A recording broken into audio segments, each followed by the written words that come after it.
آج کی ویڈیو میں ہم آپ کو سلمان تاثیر کے بیٹے شہباز تاثیر کی لائف سٹوری سنائیں گے۔ ہم آپ کو بتائیں گے کہ سلمان تاثیر کے قتل کے بعد ان کو کس نے اغوا کیا، یہ کتنے عرصے تک اغوا رہے، قید میں ان پر کتنا تشدد ہوا اور ان کے ناہن پلاس سے کیوں اتارے گئے۔ شہباز تاثیر کو اغوا کرنے والے کون تھے اور یہ قید سے کیسے بھاگے، انہوں نے کتنی شادیاں کی اور آج کل ذہنی مریض کیوں بنے ہوئے۔ اس سے پہلے ہم آپ کو سلمان تاثیر کی لائف سٹوری کے کچھ دلچسپ حقائق سنائیں گے۔ سلمان تاثیر کیا کاروبار کرتے تھے، جنازے پر کیا واقعہ ہوا، ممتاز قادری کو سزائے موت سنانے والے جج صاحب مسکرا کیوں رہے تھے، یہی موضوعات ویڈیو میں ڈسکس کریں گے۔ چلتے ہیں ویڈیو کی طرف۔ کاروبار۔ تاثیر نے اپنے کیریئر کے شروع میں کئی چارٹر اکاؤنٹنسی اور مینجمنٹ کنسلٹنسی فرمیں قائم کی۔ 1995 میں انہوں نے فرسٹ کیپٹل سیکیورٹیز کارپوریشن قائم کی۔ 1996 میں تاثیر نے ایک پے فون نیٹ ورک کے ساتھ ورلڈ کال گروپ کی بنیاد رکھی۔ سالوں کے دوران یہ پاکستان میں نجی شعبے کا ایک بڑا ٹیلی کام آپریٹر بن گیا۔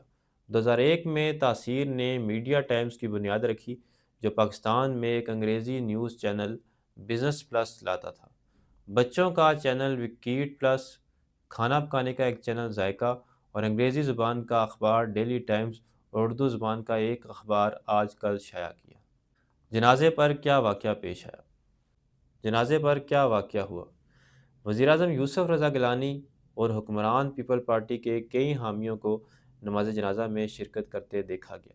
بادشاہی مسجد کے خطیب جو ابتدائی طور پر نماز پڑھنے پر راضی ہوئے تھے، آخری وقت میں یہ کہہ کر پیچھے ہٹ گئے کہ میں شہر سے باہر جا رہا ہوں۔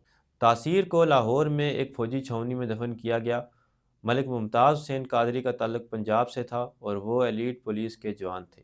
قتل کے بعد 500 سے زیادہ علماء نے قتل کی حمایت کی اور سلمان تاثیر کے جنازے کے عام بائیکاٹ پر زور دیا، کیونکہ اس نے توہین رسالت کی حمایت کی تھی۔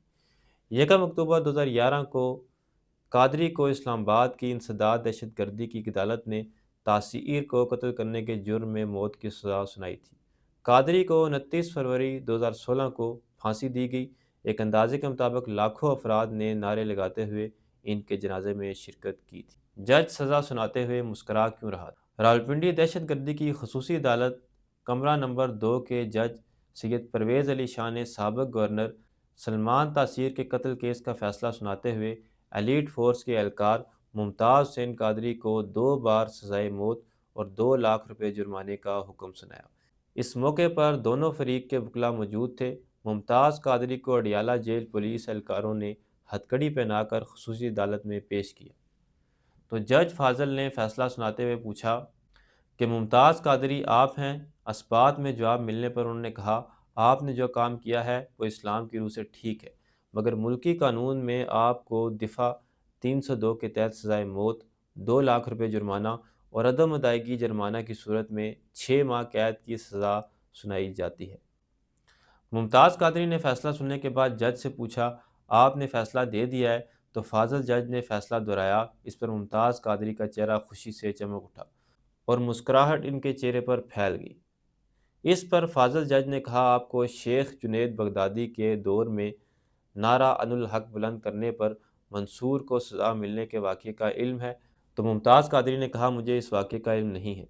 فاضل جج نے 5 صفحات پر مشتمل فیصلہ ممتاز قادری کو دیا، جس میں 14 گواہوں کی شہادتوں کی روشنی میں دونوں دفعات میں 2 بار سزائے موت اور 2 لاکھ روپے جرمانے کی سزا دی گئی، اور کہا گیا کہ ملزم نے کہا ہے کہ مرتد کو مارا ہے، قتل نہیں کیا، اس طرح اس نے اعتراف جرم کیا ہے۔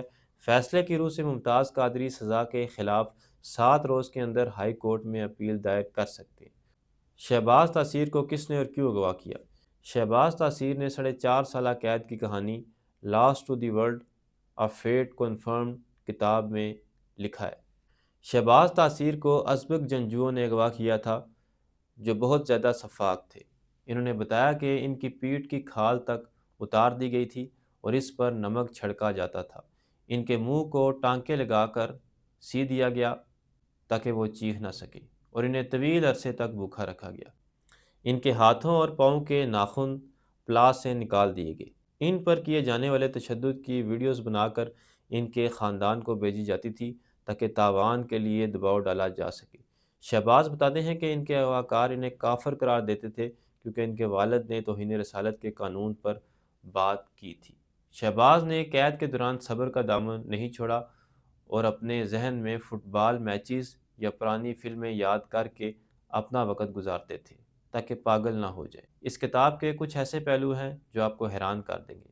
شہباز لکھتے ہیں کہ جب آپ کو ایک اندھیرے سیل میں بند کر دیا جائے جہاں مہینوں تک سورج کی روشنی نہ ملے تو آپ کا دماغ ساتھ چھوڑنے لگتا ہے۔ انہوں نے خود کو پاگل ہونے سے بچانے کے لیے اپنے ذہن میں مانچسٹر یونائیٹڈ کے فٹ بال میچز دوبارہ کھیلے۔